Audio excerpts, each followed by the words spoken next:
उसमें जो सबसे पहला टॉपिक हम करने वाले हैं उसका नाम है लेवरेजेस। तो पहले ये जानते हैं कि लेवरेजेस होता क्या है। यहां पे मैं एक डेफिनेशन लिख रहा हूं जिसको मैं एक्सप्लेन करूंगा एक एग्जांपल से। लेवरेजेस का मतलब होता है it is the speed at which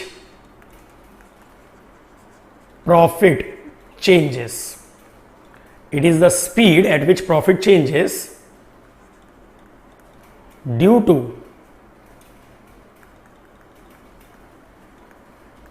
fixed costs.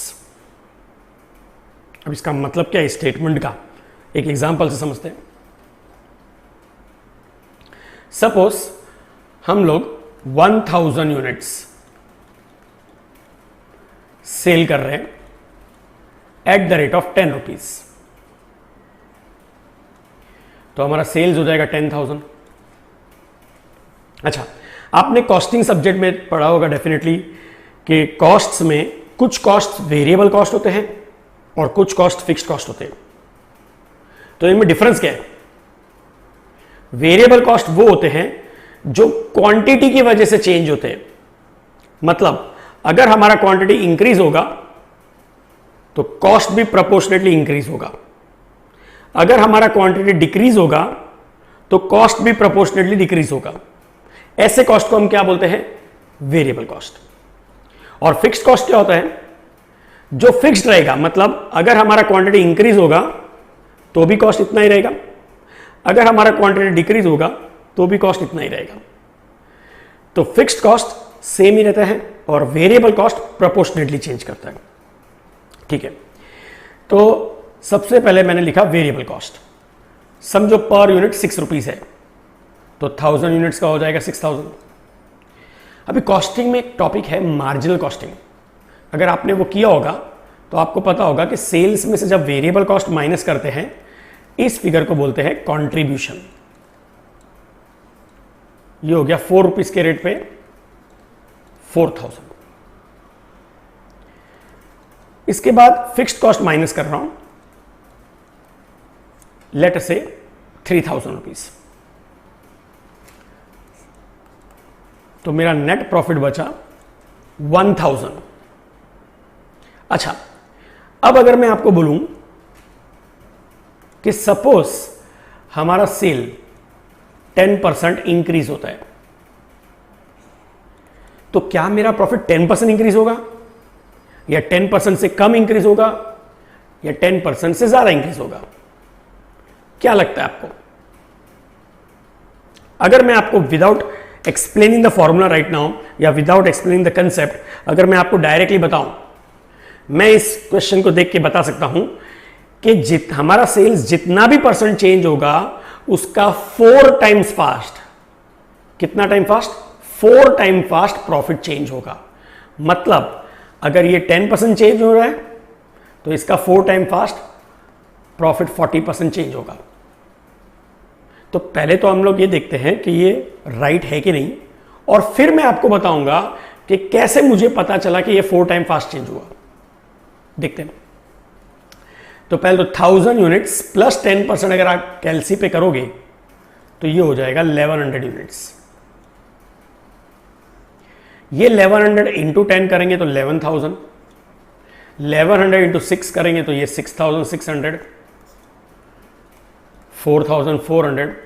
अभी अगर आप देखोगे मेरा सेल्स है ना वो 10% इंक्रीज हो रहा है, तो मेरा वेरिएबल कॉस्ट भी प्रोपोर्शनेटली 6,000 प्लस 10% 6,600 हो रहा है। कंट्रीब्यूशन भी 10% इंक्रीज हो रहा है। अगर मेरा फिक्स्ड कॉस्ट भी 10% इंक्रीज होता सपोज, तो माई 3000 प्लस 10% ये बन जाता 3300। तो मेरा प्रॉफिट आता था 1100 रुपीज, जो कि 1000 प्लस 10% होता था। तो क्योंकि सब 10% इंक्रीज हो रहा है और इवन फिक्स्ड कॉस्ट भी 10% इंक्रीज होगा तो प्रॉफिट भी 10% इंक्रीज होता है। लेकिन हम सब जानते हैं कि फिक्स्ड कॉस्ट ऐसे 10% इंक्रीज नहीं होगा। Fixed cost will remain same. अब इस वजह से क्या होगा, मेरा प्रॉफिट जो इंक्रीज होगा ना वो 10% नहीं 10% से ज्यादा होगा। तो अभी आप पहले एक बार कैलसी पे चेक कीजिए, कैलसी पे 1000 प्लस 40% करिए, परसेंटेज भी प्रेस करना, 1000 प्लस 40%। अगर आप ये जब करोगे, ठीक है, तो आपको 1400 रुपीज आता है, बराबर है।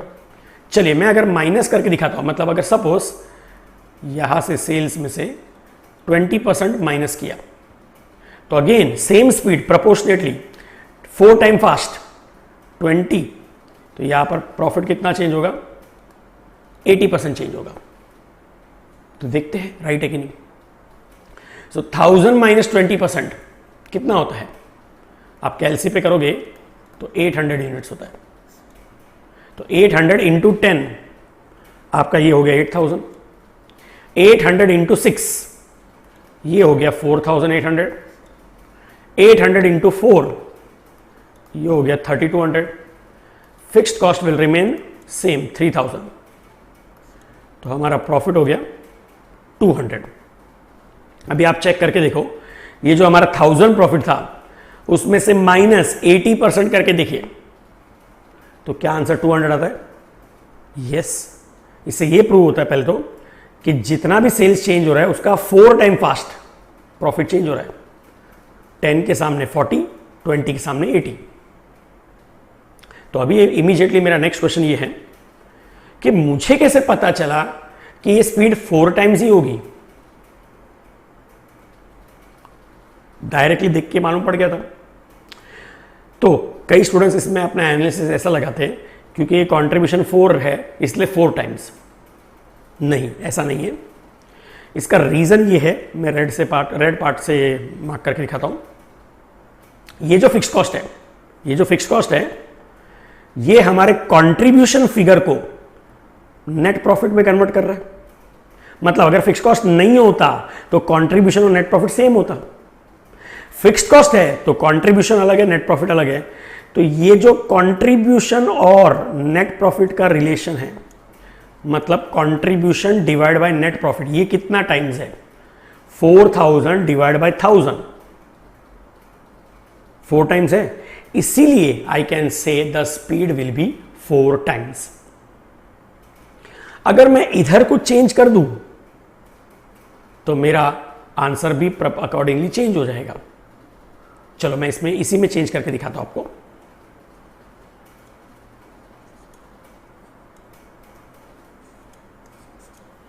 सपोज लेट्स से हम लोग फिक्स्ड कॉस्ट लेते हैं 3200, तो यहां प्रॉफिट हो जाएगा 800, बराबर है। अब आप बताओ 4000 डिवाइड बाय 800 कितना होता है। ये होता है 5 टाइम्स। अब अगर 5 टाइम्स हुआ मतलब प्रॉफिट 5 टाइम्स फास्ट चेंज होगा। सो ये 10 है ना, ये 10% चेंज है तो यहां पर 50% चेंज होगा। और ये 20% है तो उसका 5 टाइम्स 100% चेंज होगा। और ये भी वेरीफाई करके देख लेते। फिक्स कॉस्ट कितना किया हमने, 3200, वो सेम रहेगा। तो 4400 माइनस 3200 1200 हो जाता है। अब आप कैलसी पे करके देखो, 800 प्लस 50%, क्या वो फिगर 1200 है? यस है। तो that means it is proved now कि speed is how many times, 5 times. Why it is 5 times? Because a contribution और नेट प्रॉफिट का रिलेशन कितना टाइम्स है, 5 टाइम्स। यहां पर भी देखते हैं, फिक्स कॉस्ट तो यही 3200 रहेगा, तो प्रॉफिट हो गया 0। तो 800 माइनस 100% करोगे तो 0 ही आंसर आएगा। एक और कर लेते, चलिए एक और बार कर लेते। सपोज ये 3600 ले लिया, तो ये कितना हो गया, 400। अब 4000 डिवाइड बाय 400 कितना टाइम्स हुआ, 4000 डिवाइड बाय 400 10 टाइम्स होता है। अब ये 10 टाइम्स है तो प्रॉफिट भी 10 टाइम फास्ट चेंज होगा। सो 10% है तो यहां पर कितना हो जाएगा, 100%। और यहां पे 20 है तो 20 इंटू टाइम्स 10 टाइम्स 200%। वेरीफाई करते हैं। 3600 fix cost will remain same 800। तो 400 प्लस 100%, क्या ये 800 होता है? हाँ है 800। 3600, 3200 माइनस 3600 नेगेटिव 400 होता है। अब ये भी चेक कर लीजिए, 400 माइनस 200%, क्या ये माइनस 400 आता है? यस आ रहा है। तो यहां पर हमने 3 एग्जांपल्स लेके मैंने आपको समझाया कि वो कितना टाइम स्पीड जनरेट होता है, वो ये डिवाइड बाय ये करके आता है। करेक्ट। अब ये स्पीड किसके वजह से मिल रहा है? ये स्पीड चेंज हो रहा है किसके वजह से? ये फिक्स कॉस्ट चेंज कर रहे हैं तो हमारा स्पीड भी चेंज हो रहा है। सो इधर स्पीड कितने टाइम्स है? 10 टाइम्स है, तो we will say leverage is 10 times. Leverage 10 times मतलब हमारा स्पीड 10 टाइम्स है, मतलब जितना भी हमारा सेल्स चेंज होगा या ये ऊपर वाला फिगर चेंज होगा उसका 10 टाइम फास्ट नीचे वाला फिगर चेंज होगा। तो अगर सेल्स 10% चेंज होगा तो 100%। ठीक है। तो it is the speed at which profit changes. This profit is changing due to what? Fixed cost. इसको हम लोग बोलते हैं लेवरेज। चलो अभी ये तो पता चल गया आपको कि लेवरेज फिक्स्ड कॉस्ट की वजह से होता है। तो अब हम लोग को ये जानना जरूरी है what are the different types of fixed cost and what are the different types of leverage. ठीक है। तो मैं ये लिखता हूं यहां पर फिक्स्ड कॉस्ट्स। एक होता है ऑपरेटिंग फिक्स्ड कॉस्ट, दूसरा होता है, अच्छा आप लोगों को मैं लिखने का भी टाइम दूंगा, मतलब पहले मैं जो एक्सप्लेन करने दो, जो चीजें एक्सप्लेन करनी है, और उसके बाद मैं आपको बताऊंगा कि कब आपको लिखना है। ठीक है। एक फिक्स्ड कॉस्ट है ऑपरेटिंग फिक्स्ड कॉस्ट, दूसरा है फाइनेंशियल फिक्स्ड कॉस्ट। अब दोनों में डिफरेंस क्या है समझते हैं। ऑपरेटिंग फिक्स्ड कॉस्ट मतलब बिजनेस को ऑपरेट करने में, मतलब बिजनेस को चलाने में जो फिक्स कॉस्ट लगते हैं उसे हम कहते हैं ऑपरेटिंग फिक्स कॉस्ट। जैसे बिजनेस चलाने के लिए जगह चाहिए, अगर हम ओन नहीं करते जगह तो हमें उस जगह का क्या देना पड़ेगा? Rent. Rent is a fix cost. Yes. So because we are operating, हम बिजनेस चला रहे हैं उस जगह पे, इसलिए हमें रेंट देना पड़ रहा है। So rent is an operating fixed cost. एक और एग्जांपल, बिजनेस चलाने के लिए हमें एम्प्लॉयज की जरूरत है, तो हमें उन्हें सैलरी देना पड़ेगा। Salary is again a fixed cost, और ये इसीलिए इंकर हो रहा है because you are operating your business. आप बिजनेस चला रहे हो इसलिए एम्प्लॉयज चाहिए और इसलिए सैलरी देनी पड़ेगी। सो salary is also a part of operating fixed cost. अच्छा, फाइनेंशियल फिक्स्ड कॉस्ट क्या होता है? फाइनेंशियल फिक्स्ड कॉस्ट वो फिक्स्ड कॉस्ट होते हैं जो आपके लगेंगे whenever you take finance from outsider. That means अगर आप बाहर वाले से, कि कोई भी बाहर वाले से पैसा लेते हो और उस पर आपको कुछ खर्चा लगता है, उसे फाइनेंशियल फिक्स्ड कॉस्ट कहते हैं। अब कंपनी में बाहर वाला कौन होता है और घर वाला, मतलब ओनर कौन है? कंपनी में जो ओनर है या घर वाला है वो सिर्फ एक ही है, इक्विटी शेयर होल्डर, बाकी सब बाहर वाले हैं। तो अगर बैंक जिससे लोन लिया वो भी बाहर वाला है, डिबेंचर होल्डर भी बाहर वाला है, प्रेफरेंस शेयर होल्डर भी बाहर वाला है, एक ही जन ओनर है, इक्विटी शेयर होल्डर। तो अगर हम बैंक से लोन लेते हैं तो हमें उनको क्या देना पड़ता है? इंटरेस्ट। डिबेंचर पे भी हमें इंटरेस्ट देना पड़ता है, और प्रेफरेंस शेयर्स पे हमें क्या देना पड़ता है? Preference dividend. क्या ये इंटरेस्ट, बैंक का लोन का इंटरेस्ट बोलो या प्रेफरेंस कैपिटल का प्रेफरेंस डिविडेंड बोलो, क्या इनका परसेंटेज फिक्स्ड होता है? Yes, it is a fixed percentage. So ये हमारे fixed cost है, and because they are coming when we are taking finance from outsider, इनको हम बोलते हैं financial fixed cost. तो एग्जाम्पल में दो चीज है, इंटरेस्ट और प्रेफरेंस डिविडेंड। ये तो आपको समझ गया होगा। अभी ये जो हमारा फिक्स कॉस्ट है ये हमने स्टार्टिंग में ये ऑपरेटिंग वाला लिया, मतलब अभी तक हमने फाइनेंशियल फिक्स कॉस्ट कंसीडर नहीं किया, इंटरेस्ट ये सब कंसीडर नहीं किया। तो ये जो हमारा नेट प्रॉफिट है it is before your interest. So हम इसे कहते हैं net profit before interest and tax, NPBIT। ठीक है। अभी आप लोग मुझे बताओ, ये जो ऑपरेटिंग फिक्स कॉस्ट है इसके वजह से ऑपरेटिंग लेवरेज जनरेट होगा। हम इसे कहते हैं डिग्री ऑफ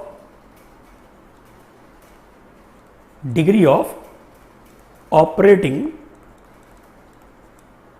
लेवरेज। क्या कहते हैं हम लोग? डिग्री ऑफ ऑपरेटिंग लेवरेज, जिसको इनिशियल्स बोलते हैं DOL। ठीक है। और वैसे जो फाइनेंशियल फिक्स कॉस्ट के वजह से लेवरेज आएगा या स्पीड मिलेगी उसे हम बोलेंगे degree of financial leverage, that is called DFL। ठीक है। ओके, अभी ये ऑपरेटिंग फिक्स कॉस्ट कैसे फॉर्मूला याद रखना है।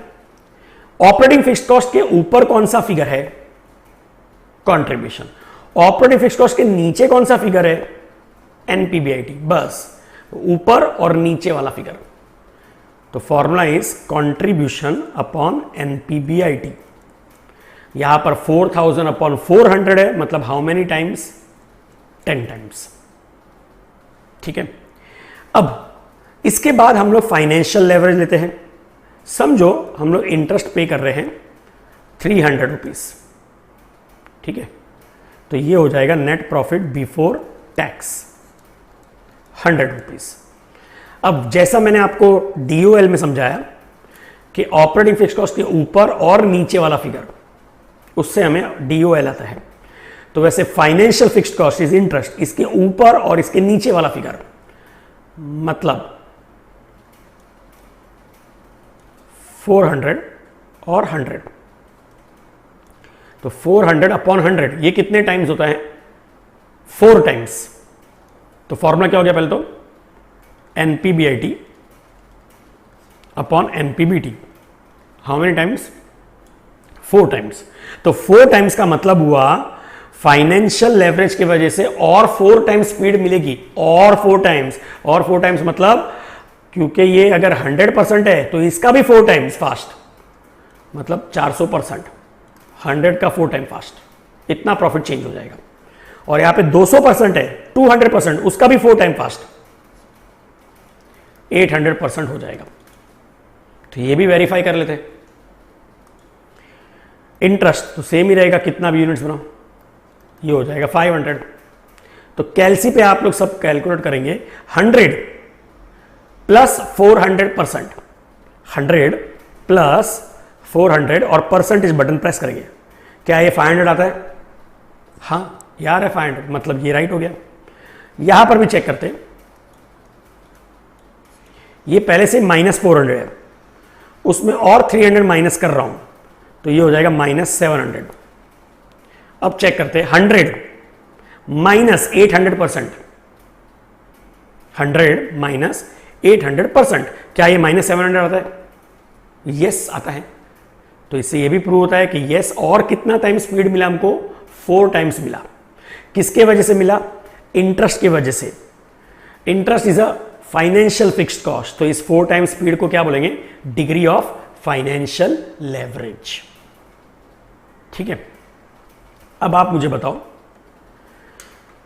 क्या हाई लेवरेज मतलब हाई रिस्क होगा कि लो रिस्क होगा? क्या लगता है आपको? ऑब्वियसली हाई लेवरेज मतलब हाई रिस्क होता है। क्यों? अब जैसे ये 10 टाइम्स है, तो 10 टाइम्स का मतलब क्या हुआ? ऊपर मेरा सेल्स अगर 1% इंक्रीज होता है, सिर्फ 1%, तो प्रॉफिट 10% इंक्रीज होगा। अगर मेरा सेल्स 1% डिक्रीज हो रहा है तो प्रॉफिट 10% डिक्रीज होगा, मतलब प्रॉफिट चेंज होगा 10 टाइम्स फास्ट। इसके कंपैरिजन में कोई ऐसी कंपनी जिसका लेवरेज सिर्फ 2 टाइम्स है, तो ऊपर 1% चेंज होगा तो प्रॉफिट 2% चेंज होगा। तो एक में 10% चेंज होगा, एक में 2% चेंज होगा। तो ज्यादा रिस्क इसमें होगा जिसमें ज्यादा फ्लक्चुएशन है। सो हाई लेवरेज मतलब हाई रिस्क, मतलब प्रॉफिट भी बहुत फास्ट बढ़ेगा, लेकिन जितना फास्ट प्रॉफिट बढ़ेगा ना उतना ही फास्ट प्रॉफिट गिरेगा भी। तो अगर 10 टाइम्स है तो प्रॉफिट बढ़ेगा भी 10 टाइम्स फास्ट, गिरेगा भी 10 टाइम्स फास्ट। ठीक है। सो हाई लेवरेज मतलब हाई रिस्क होता है। अच्छा, यहां पर एक और चीज समझ लेते हैं पहले, फिर मैं आप लोगों को बोलूंगा कब लिखना है। थर्ड जो होता है ये होता है कंबाइंड। कंबाइंड फिक्स्ड कॉस्ट मतलब क्या, इसमें ऑपरेटिंग भी आएगा और इसमें फाइनेंशियल भी आएगा। तो उसके वजह से जो लेवरेज जनरेट होगा हम उसे बोलते हैं degree of combined leverage, DCL।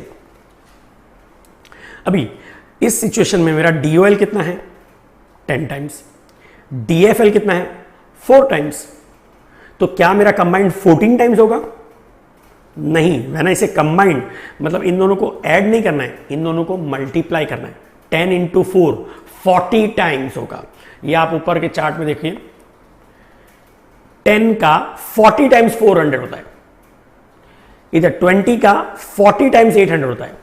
तो ये 10 का 10 टाइम्स था 100, 10 और 4, 10 का भी 4 टाइम्स, तो 10 का 4 टाइम्स मतलब 40 टाइम्स। सो ये प्लस नहीं होता है, 10 प्लस 4 नहीं होगा, 10 इंटू 4 होगा।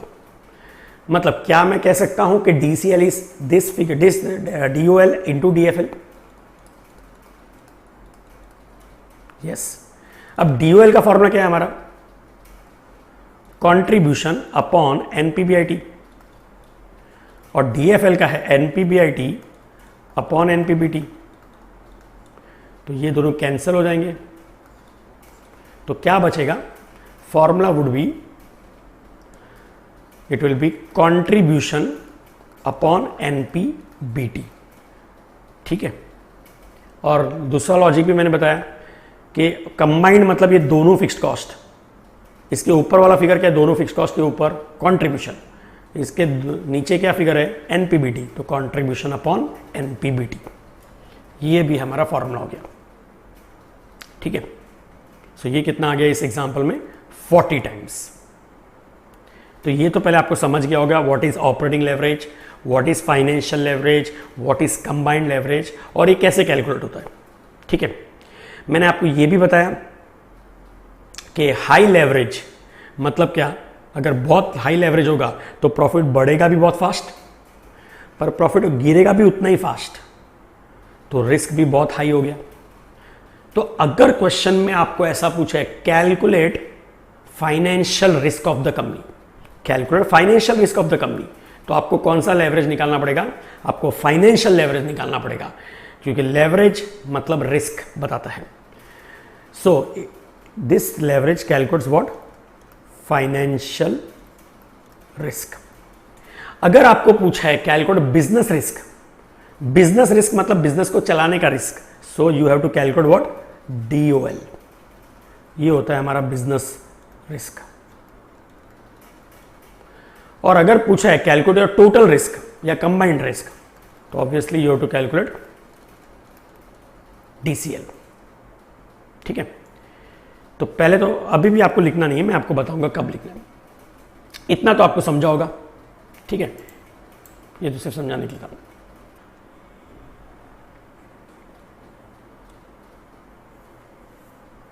ओके, नाउ चलिए, तो अब हम लोग देखते हैं।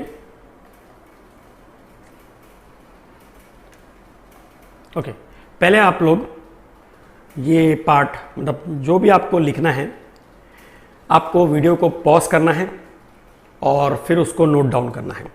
ठीक है, मैं इसको थोड़ा सा, हाँ, तो सबसे पहले तो आप ये पार्ट को नोट डाउन कर लीजिए वीडियो को पॉज करके। इसमें आपको डेफिनेशन लिखना है। अगर आप ये एग्जाम्पल लिखना चाहते हैं वेल एंड गुड, वैसे ज़रूरी नहीं है।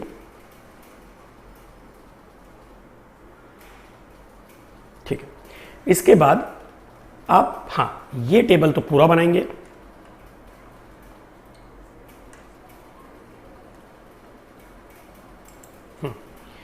तो आप इस वीडियो को पॉज करके ये पार्ट पूरा लिख लीजिए।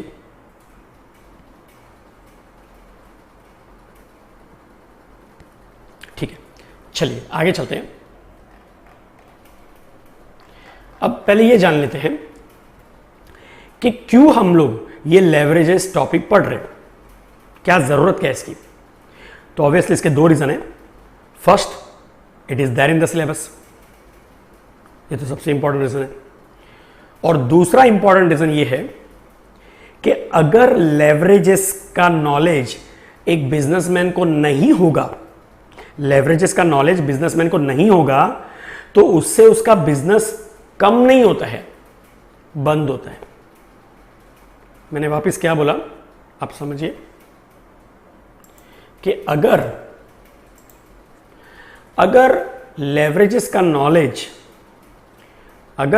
का नॉलेज बिजनेसमैन को नहीं होता है तो उससे बिजनेस कम नहीं होता है, बिजनेस बंद होता है।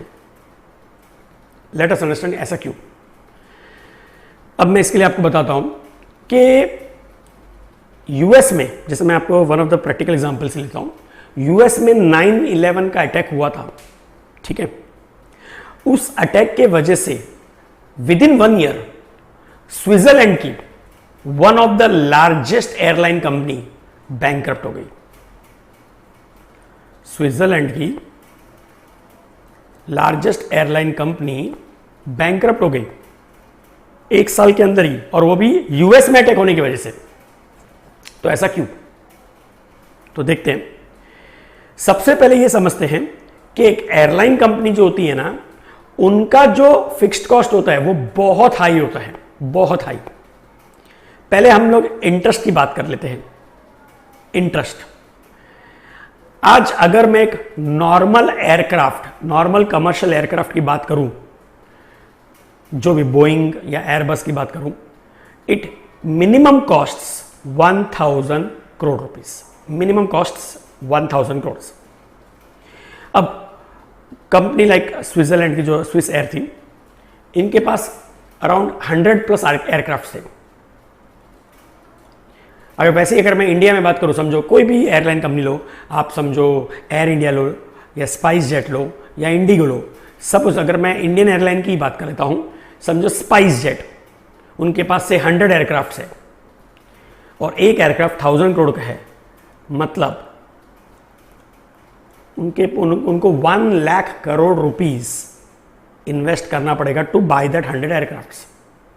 अब इतना बड़ा किसी भी कंपनी में शेयर कैपिटल या रिजर्व्स नहीं होते, तो ऑब्वियसली इतने अमाउंट के लिए कंपनी को क्या लेना पड़ता है? लोन, बैंकों से लोन लेना पड़ता है, ठीक है।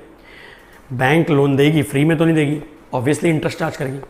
अब जस्ट मैं एग्जांपल लेता हूं कि assuming only 12% rate of interest, शायद ज़्यादा ही होगा बट फिर भी मैं एज्यूम 12% करता हूं, तो कंपनी को हर साल 12,000 करोड़ रुपए इंटरेस्ट देना है एवरी ईयर। भले बिजनेस चले या ना चले, उससे कोई मतलब नहीं, ये इंटरेस्ट देना है 12,000 crore. So huge financial fixed cost. अगर कंपनी का फाइनेंशियल फिक्स्ड कॉस्ट हाई होगा तो इसका मतलब उनका फाइनेंशियल लेवरेज हाई होगा। यस, सो उनका जो DFL है it will be very high. अब चलते हैं ऑपरेटिंग फिक्स्ड कॉस्ट के बारे में। ऑपरेटिंग फिक्स्ड कॉस्ट जैसे रेंट और सैलरी, तो एक एयरलाइन को उनको जो एयरपोर्ट पे स्पेस लेना पड़ता है, क्या चीज़ के? जब आप एयरपोर्ट पे जाते हो, समझो आप स्पाइस जेट से जा रहे हो, तो एयरपोर्ट पे जब एंटर करोगे तो वहाँ पे स्पाइस जेट का काउंटर होगा जहाँ पर आप अपना बैगेज दोगे और उनसे बोर्डिंग पासेस भी लोगे, ठीक है। तो वो जो स्पेस है, क्या आपको लगता है एयरपोर्ट अथॉरिटी ऑफ इंडिया वो स्पेस उनको फ्री में प्रोवाइड करेगी? No, they are all chargeable, उसका रेंट लगता है, और because it is a prime property तो रेंट भी अच्छा खासा लगता है। अच्छा, नॉट ओनली दैट स्पेस, अगर टिकटिंग स्टाफ है उनका भी जो स्पेस है उसका भी रेंट लगता है, वो भी एरिया का। प्लस इवन जो एयरक्राफ्ट, आज अगर एयरक्राफ्ट सपोज लैंड होता है, ठीक है, जब एयरक्राफ्ट लैंड होता है तो वो जिस जगह पे पार्क होता है, जो उनकी रिजर्व स्पेस होती है, मतलब ऐसा नहीं होता कि जहाँ पर भी उनको जगह दिख गई खाली लगा दिया पार्किंग के लिए, नहीं, तो उनके लिए जो स्पेस रिजर्व होती है उस स्पेस को बोलते हैं हैंगर। क्या कहते हैं उसे? हैंगर, ठीक है। अब ये जो स्पेस है, अभी भले ही कंपनी 5 एयरक्राफ्ट का स्पेस ले, मतलब 5 एयरक्राफ्ट साइड बाय साइड खड़े रहे, समझो इतना बड़ा स्पेस लिया, तो वो उतनी बड़ी एरिया का रेंट देना पड़ता है। अब ये तो हो गया, समझो वन ऑफ द एयरपोर्ट्स की बात कर रहा हूं।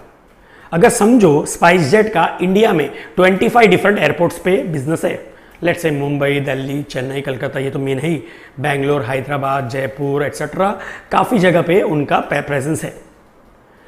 तो हर जगह के एयरपोर्ट पे उनको वो बैगेज एरिया, टिकटिंग एरिया और एयरक्राफ्ट को पार्क करने का स्पेस लेना पड़ेगा, हर जगह उनको रेंट देना पड़ेगा। अगर उनका आउट ऑफ इंडिया भी बिजनेस है, मतलब उनकी फ्लाइट्स इंटरनेशनल फ्लाइट्स में भी, इंटरनेशनल डेस्टिनेशन में भी जाती है, तो वहाँ पर भी उनको रेंट और ये हैंगर का जो रेंट, हैंगर मतलब हैंगर का रेंट और बैगेज एरिया का रेंट देना पड़ेगा। यस, तो आप सब खुद समझिए, जहाँ जहाँ उनका प्रेजेंस होगा हर जगह का रेंट देना पड़ेगा, तो रेंटल कॉस्ट भी हाई हो गया। एंड सैलरी भी अभी आप समझ सकते हैं कि एक एयरलाइन में बहुत स्टाफ की ज़रूरत होती है, स्टार्टिंग फ्रॉम एक तो पायलट्स, ऑब्वियसली एयर होस्टेस, मुझे मान लो सबके माइंड में सबसे पहले यही आता है, बट फिर भी एयर होस्टेस। देन जो आपका कार्गो, जो आप अपना बैगेज देते हो, तो वो जो बैगेज को एयरपोर्ट में लोड करना और वापस डेस्टिनेशन पे अनलोड करके पहुंचाना, उसके लिए जो कार्गो टीम होगी वो, ठीक है। फिर कंपनी के मतलब जो एयरलाइन की बसेस होती है, तो बस को चलाने वाले ड्राइवर होंगे वो, एंड टिकटिंग स्टाफ, फिर जो ऑफिस होगी हेड ऑफिस, उसके एम्प्लॉयज़, अगर कॉल सेंटर जहाँ पे आप टोल फ्री नंबर होता है, जहाँ पे कॉल सेंटर में आप कॉल करके फ़्लाइट का डिटेल्स लेते हैं, वो सब चीज़ें, वो उनके भी एम्प्लॉयज़। तो इतने सारे एम्प्लॉयज़ होते हैं तो उनका सैलरी भी बहुत हाई होता है। तो अगर ऑपरेटिंग फिक्स कॉस्ट हाई होगा, high operating fix cost will result into high operating leverage. So ऐसी कंपनी का DOL भी बहुत हाई होगा। अब दोनों हाई होगा तो उनका कंबाइंड लेवरेज भी हाई होता है। तो अब क्या था कि जो ये स्विट्जरलैंड की जो मैं एयरलाइन की बात कर रहा हूँ, इनका ये जो DCL है, that is degree of combined leverage, ये ऑलमोस्ट 60 टाइम्स था। 60 टाइम्स मतलब क्या? 60 टाइम्स मतलब अगर ऊपर मतलब सेल्स में 1% चेंज हो रहा है, सिर्फ 1%, सेल्स 1% बढ़ता है, तो प्रॉफिट 60 टाइम्स फास्ट 60% बढ़ेगा। 1% सेल बढ़ा, प्रॉफिट 60% बढ़ जाएगा। लेकिन वही अगर सेल 1% ही कम हुआ तो प्रॉफिट 60% साफ हो जाएगा। समझ में आ रहा है? अब वही 9/11 अटैक की वजह से यूएस में अटैक हुआ, तो पीपल ट्रैवलिंग फ्रॉम, इनका तो स्विस एयर का main business US to Europe था, मेन बिजनेस। तो people travelling from US to Europe declined. Obviously थोड़े टाइम के लिए तो डिक्लाइन हो गई कि जो अभी अटैक हुआ है, तो people obviously will be in panic mode. तो उन्होंने जो यूरोप में बिजनेस मीटिंग्स रखी होगी कैंसिल की होगी, कुछ लोग ने वैकेशन का रखा होगा वो भी कैंसिल किया होगा, तो बुकिंग्स कैंसिल हो गई। Similarly people travelling from Europe to US also declined. अब यूएस में अटैक हुआ है तो अभी कोई यूरोपियन सिटीजन कोई उधर हॉलीडे मनाने जाएगा नहीं।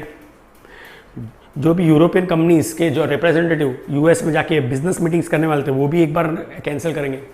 तो यूएस टू यूरोप के पीपल भी कम हो गए, यूरोप टू यूएस भी कम हो गए।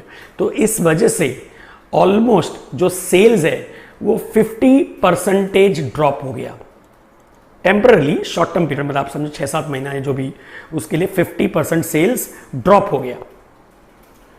अभी 50% ड्रॉप का मतलब क्या हो गया? 1% चेंज होता है तो उसका 60 टाइम्स फास्ट चेंज होता है। तो अगर ऊपर ही सेल्स ही 50% कम हो गया तो 50 का 60 टाइम्स, 50 का 60 टाइम्स मतलब होता है 3000%। 50 इंटू 60 3000 हो गया। 3000% मतलब 30 साल का प्रॉफिट। 100% इज 1 ईयर, 30 साल का प्रॉफिट साफ। 30 साल में जो कमाया होगा वो ये गया 1 साल में, कंपनी बैंकरप्ट। इसीलिए मैंने आपको स्टेटमेंट बोला क्या कि अगर लेवरेज का नॉलेज नहीं होगा तो बिजनेस कम नहीं होता है, बिजनेस सीधा बंद होता है। यही वन ऑफ द रीजंस था कि हमारे इंडिया में भी किंगफिशर एयरलाइंस क्यों बंद हुई। अल्टीमेटली वही हुआ कि कंपनी ने लोन लेते गए। Vijay Mallya took more and more loan. Why? Because he wanted the best of the aircrafts, the best of the in house services. तो प्रीमियम उसने सब प्रोडक्ट्स खरीदा। ऑब्वियसली तो उसको प्राइसिंग हाई रखनी चाहिए थी, लेकिन उसने प्राइसिंग नॉर्मल रखी, प्राइसिंग। आप अगर नॉर्मल सेम प्राइसिंग रखोगे और आप महंगी चीज़ खरीद के, तो आपको ऑब्वियसली वो अफोर्डेबल नहीं होगा, प्रॉफिट्स नहीं आएंगे, तो आप इंटरेस्ट कैसे पे करोगे? और अल्टीमेटली ये हो गया कि he was not able to repay and fearing prosecution he left India. तो ये बेसिकली क्या होता है, क्वालिटी कोई भी चीज़ लोगे तो आपको महंगी पड़ेगी मारुति 800 अगर आप समझो और कंपेयर करो, अगर आप मारुति 100 के सामने सपोज फरारी को, तो आप बोले दोनों गाड़ी तो है, क्या फ़र्क है, लेकिन ऑब्वियसली मारुति की स्पीड फरारी की स्पीड डिफर होगी, प्लस अंदर जो एसेसरीज होगी वो अलग होगी, तो ऑब्वियसली प्राइसिंग भी अलग अलग होनी चाहिए। So better quality product will always cost you more. ठीक है, so coming back to our normal point कि यहां पर कंपनी बंद हो गई because of what, high leverage. ठीक है, अभी यहां पर अभी एक और चीज जानना जरूरी है, हमारी एयर इंडिया, बताओ ये जो 9/11 का अटैक हुआ इसके वजह से एयर इंडिया बंद नहीं हुई, एयर इंडिया का सेल्स कम नहीं हुआ, मालूम है आपको, ये एक सरप्राइज है, क्योंकि सेल्स कम होने के लिए सेल्स होना चाहिए, बराबर है, सेल्स ही नहीं है उनका तो कम कैसे होगा। आज आखिरकार में एयर इंडिया में जाता कौन है, आप देखो वो तो गवर्नमेंट एम्प्लॉयज या ब्यूरोक्रेट्स होते हैं जिनको गवर्नमेंट फोर्सिबली बोलती है कि use air India, that's why they prefer air India. Otherwise air India normally कोई प्रीफर जल्दी से नहीं करेगा। ठीक है, अगर समझो आपको भी ऑप्शन दिया जाए कि फॉर एग्जांपल आपको दिल्ली जाना है, एयर इंडिया की भी फ्लाइट 9 AM की है और सपोज स्पाइस जेट की भी 9 AM की है, इंडिगो की भी 9 AM की है, और दोनों की प्राइसिंग सेम भी होगी, तो भी आप स्पाइस जेट प्रीफर करोगे या इंडिगो प्रीफर करोगे या कोई और प्रीफर करोगे, एयर इंडिया लास्ट ऑप्शन रखोगे। Why, because see first of all उनके जो एयरक्राफ्ट है वो लेटेस्ट नहीं है, वो सब पुराने एयरक्राफ्ट है। ठीक है, तो उनमें जो बोलते हैं ना एमिनिटीज होती है, जैसे आप समझो एमिरेट्स की फ्लाइट देखो, उनमें क्या होता है, हर सीट के साथ एक आपको एक सिस्टम होता है जहाँ पर आप अपना एंटरटेनमेंट के लिए या तो कोई गेम्स खेल सकते हो या मूवी देख सकते हो या म्यूजिक सुन सकते हो। ठीक है, एयर इंडिया में कई एयरक्राफ्ट में अभी भी वही चीज़ है कि एक सामने टीवी लगा हुआ है उनके, उस टीवी पे जो चल रहा है वही सबको देखना है। अब उसमें अगर सपोज अगर हिंदी मूवी भी चल रही है और कोई फॉरेनर भी बैठा है उसको नहीं भी समझ रहा है तो भी उसके पास कोई ऑप्शन नहीं है। तो और प्लस अब कोई भी प्राइवेट एयरलाइन समझो, उनमें जो ऑब्वियसली ये आउट ऑफ द वे जाके बोल रहा हूँ कि जैसे एयर हॉस्टेस ये सब होती है, वो सब एक प्रॉपर यूनिफॉर्म में होते हैं और मतलब they are very smart and decent. ठीक है, और एयर इंडिया में क्या होता है, वो 1950s 1960s के स्टाफ होते हैं उनके, मतलब हर जगह से फैले हुए होते हैं। ठीक है, तो मतलब पब्लिक को क्या है, बोलते ये भी एंटरटेनमेंट नहीं वो भी एंटरटेनमेंट नहीं, तो वो सो ही जाता है। तो इसके लिए एयर इंडिया जल्दी से कोई प्रेफर नहीं करता है। प्लस एयर इंडिया में आप देखोगे तो कई जगह आपको मतलब रैट्स कॉकरोचेस ऐसे भी दिखते हैं, they are very animal friendly. ठीक है, तो ये सब भी उन लोग आप दिखते हैं, एक एडिशनल चीज़ें जो मतलब they are not very keeping themselves the aircraft etcetera clean या मेंटेन देयर हाइजीन।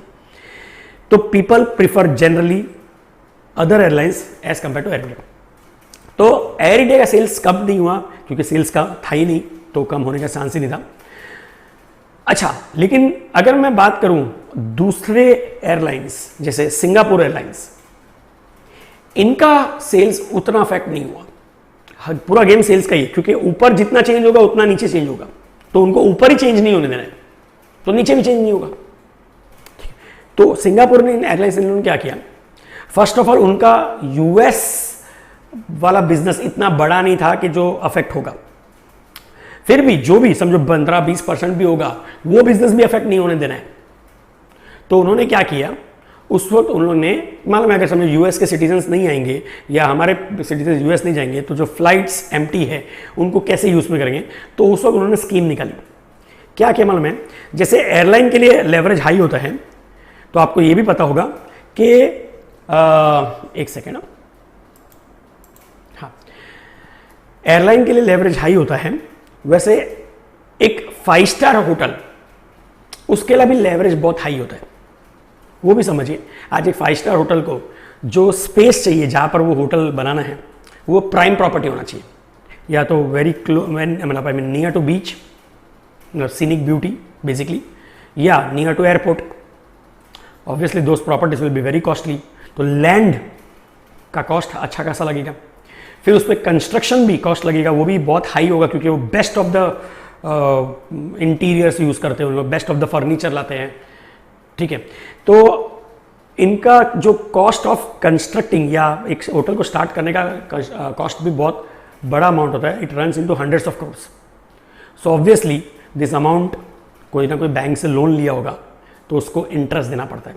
सो एक 5 स्टार होटल का भी, अगर मैं आपको फाइनेंशियल फिक्स्ड कॉस्ट या इंटरेस्ट की बात करूं, वो भी हाई होगा, तो उनका भी DFL हाई होता है।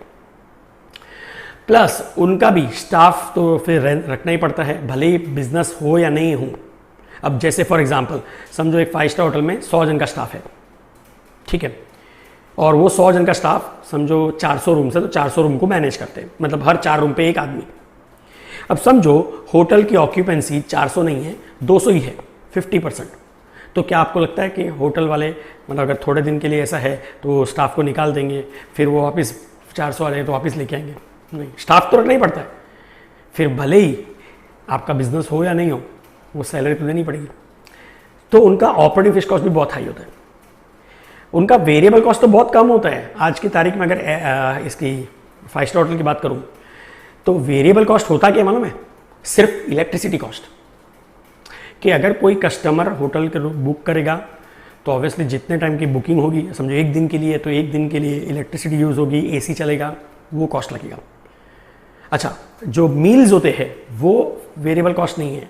क्यों? क्योंकि मोस्ट ऑफ द होटल्स के आप मील्स, 5 स्टार होटल में मील्स अगर आप लोगे तो वो चार्जेबल होते हैं, तो उसका आपको अलग से पेमेंट करना है, ठीक है। सो बेसिकली उनका वेरिएबल कॉस्ट एक इलेक्ट्रिसिटी कॉस्ट है। अब वो हार्डली कितना होगा? पूरे दिन भी AC 24 आवर्स भी चलेगा तो हार्डली 200-300 रुपये होगा। अब उसके कंपैरिजन में जब आप अगर 5 स्टार होटल में अगर आप पूछते हैं पर डे का चार्जेस, तो अराउंड मिनिमम 10,000 जितना होता है। तो 10,000 में से वेरिएबल कॉस्ट से 300 रुपये, मतलब हार्डली 3%। तो बाकी 97% क्या प्रॉफिट है उनका? नो। आज भी मैक्सिमम होटल्स लॉस मेकिंग है। Maximum hotels in India, maximum 5 star hotels in India are loss making. Why? Because उनका फिक्स्ड कॉस्ट इतना हाई है कि वो लोग फिक्स्ड कॉस्ट ही रिकवर नहीं कर पाते हैं। Is that clear? तो उनका जो DCL है, उनका भी कंबाइंड लेवरेज बहुत हाई होता है। तो ये सिंगापुर एयरलाइंस ने क्या किया कि देखो, सिंगापुर एयरलाइंस एयरलाइन कंपनी, और जो वहाँ पे 5 स्टार होगी सिंगापुर में, वो उनका भी हाई होगा लेवरेज। तो इन्होंने स्कीम रखी, देखो हमारा भी बिजनेस अफेक्ट हो रहा है, अगर टूरिस्ट नहीं आएंगे तो हमारा भी सेल्स कम है, आपका भी सेल्स कम। इस वक्त क्या किया इन्होंने, स्कीम निकाली कि इंडिया से सिंगापुर टू एंड फ्रो, मतलब जाना आना फ्लाइट में, and 3 night stay in a 5 star hotel. सुनना, to and fro and 3 night stay in a 5 star hotel, 25,000 rupees only, 25,000 रुपया। ये तो बहुत अच्छा स्कीम निकल गया। अरे 3 night stay in a 5 star hotel and आना जाना इन अ फ्लाइट, टोटल मिला के 25,000। अरे इससे महंगा तो महाबलेश्वर पड़ता है अपने को, मुंबई टू महाबलेश्वर, या आप दिल्ली से शिमला समझो तो वो भी महंगा पड़ जाएगा 5 स्टार रूम को भी। तो ये इन्होंने स्कीम रखा। ये स्कीम इतनी हिट हो गई कि सब किसको उस वक्त पूछो कहाँ पे जा रहे, सिंगापुर। क्यों? क्योंकि है ऑब्वियसली 25,000 में जाने आने मिल रहा है, एक फॉरेन डेस्टिनेशन का काम हो जाता है अपना, बराबर है। तो मतलब फ्लाइट्स, जो नॉर्मल फ्लाइट्स इंडिया से सिंगापुर जाती होगी, ठीक है, जितने भी जाती होगी, वो डबल ऑक्यूपेंसी, मतलब एक तो डबल फ्लाइट्स हो गई प्लस फुल भर भर के जा रही है। तो जो US का बिजनेस उनका माइनस हुआ था, कम हो गया था, वो कॉम्पेंसेट हो गया, इंडियंस ने हेल्प कर दी, इसलिए उनको कोई नुकसान नहीं हुआ, ठीक है। तो ये आपको समझ में आया होगा कि लेवरेज का मतलब मीनिंग क्या है। तो इसलिए है ना, leverage is a very dangerous tool. It is a 2-एज स्वॉर्ड बोलते हैं, डबल एज स्वॉर्ड, कि प्रॉफिट देगा भी बहुत और प्रॉफिट लेगा भी बहुत। आपको इतना समझा? ठीक है, आपने ये तो नोट डाउन कर लिया होगा, और इसके नीचे ये वाला पार्ट भी नोट डाउन कर लिया होगा।